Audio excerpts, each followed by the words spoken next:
Didier Less, bonjour. Merci de nous rejoindre sur ce plateau. Vous êtes donc président de la SFN pour cette année 2015. Est-ce que vous pouvez nous parler un petit peu de votre programme ? Alors, le programme pour cette année est d'abord de réaliser 4 réunions de la société. La première qui a eu lieu en début d'année, au mois de janvier, les 15 et 16 janvier, qui était en partie commune avec la Société allemande de neurologie, qui s'appelle les JNRC, Journée des nouveautés de la recherche clinique. Donc elles sont passées. La deuxième réunion a eu lieu hier. Elle a été un beau succès. C'est la réunion plénière au moment des JNLF. Oui. La troisième réunion aura lieu au mois d'octobre, organisée par Philippe Rivelin sur l'épilepsie. C'est une réunion internationale. Et la quatrième réunion aura lieu à Lille au début du mois de décembre, le 3 décembre, et sera la réunion dite du président. C'est une réunion qui sera orientée sur la pathologie vasculaire en raison de mon affinité personnelle, mais qu'on a essayé de rendre la plus transversale possible de façon à intéresser tous les neurologues et pas seulement les hyperspécialistes. Ça, c'est pour la partie réunion scientifique. Alors, dans notre programme, il y a plus que l'organisation des réunions. Il y a en particulier la réalisation de recommandations professionnelles. Et nous venons de publier sur notre site des recommandations sur la prise en charge de la première crise d'épilepsie.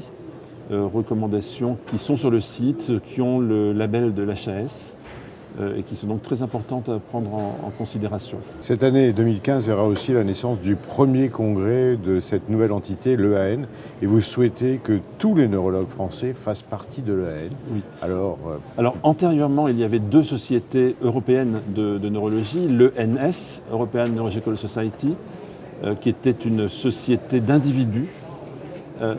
Chaque neurologue individuellement pouvait être membre ou ne pas être membre de l'ENS. Et il y avait d'autre part le FNS, European Federation of Neurological Societies, qui elle représentait les sociétés nationales. À Istanbul l'an dernier, à un congrès unique, mais des 2 sociétés. Ça restait 2 sociétés indépendantes, mais faisant un congrès joint. Et à la fin de ce congrès, les 2 sociétés ont été dissoutes et a été créé l'EAN, European Academy of Neurology, qui maintenant est la seule société qui représente la neurologie générale au niveau européen.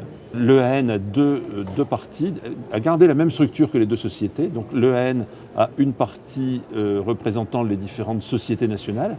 Et là, la Société française de neurologie a une voix par son représentant qui est Gilles Fénelon, qui est nommé par la SFN pour nous représenter à ce niveau-là.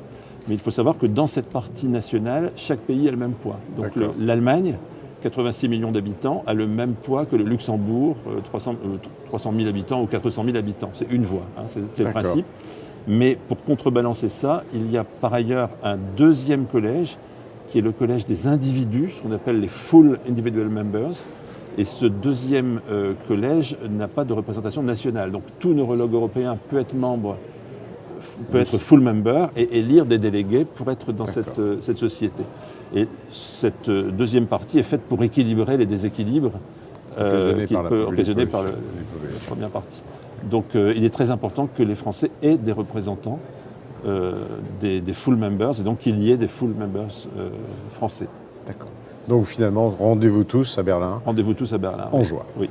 Alors la SFN contribue non seulement par sa présence et son vote, mais la SFN va également contribuer en prenant en charge les déplacements des neurologues de moins de 35 ans qui présentent un poster ou une communication orale et qui ont obtenu une bourse de l'EAN. Donc il n'y a pas de jury de la SFN.